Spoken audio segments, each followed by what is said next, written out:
अरे ओ मेरे खाटू वाले सांवरिया, जब से तुम खाटू धाम जा बसे हो, तुम्हारी याद मोहे दिन रात सतावे है। नींद उड़ गई अखियों से, ये याद मोहे सारी रात जगावे है। दौड़ के अपने पास बुला ले मेरे सांवरा,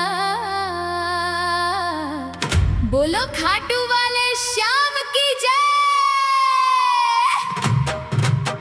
मेरे श्याम गए खाटू श्याम, श्याम जी की याद सताती है।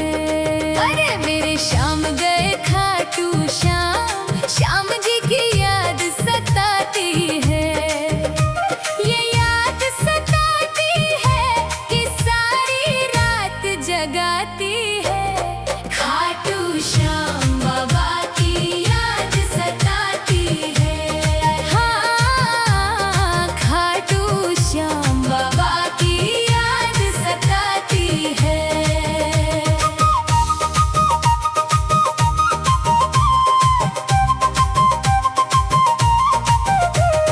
सुना लगे मोहे घर आंगन, मन मोरा घबराए। पलकों में सांवरिया तेरी ही मूरत सिमट जाए। तड़पत तड़पत दिन बीते, निंदिया ना आवे। श्याम जी की याद सताती है। खाटू श्याम बाबा की याद सताती है। ये याद सताती है कि सारी रात जगाती है।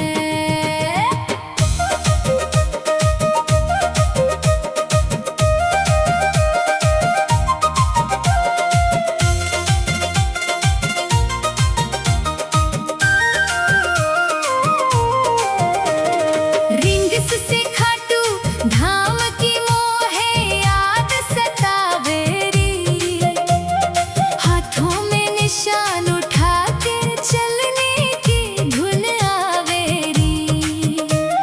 निस दिन बाबा तेरा ही सुमिरन, मन मोरा गावेरी कि सारी रात जगाती है। मेरे श्याम गए खाटू श्याम, श्याम जी की याद सताती है। श्याम कुंड के पावन जल में कब डुबकी लगाऊंगी। मोर छड़ी के स्पर्श से बाबा कब पावन हो जाऊंगी। दर पे बुला ले सांवरा, बलिहारी जाऊंगी। खाटू श्याम बाबा की याद सताती है। श्याम जी की याद सताती है।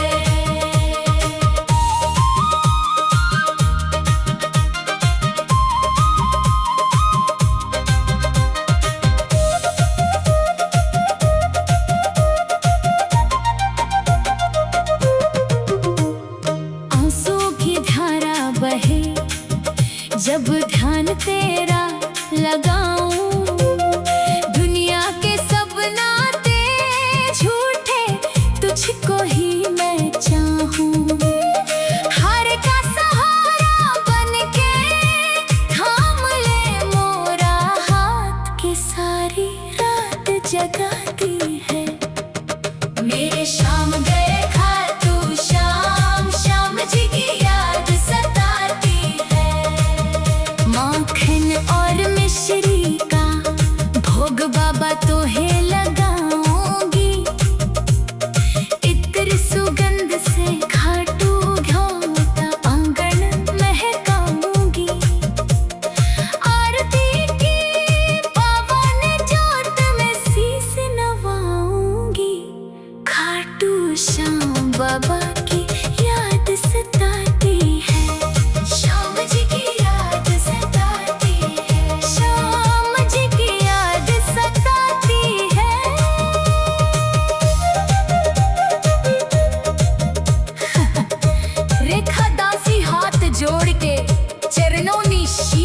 गावे।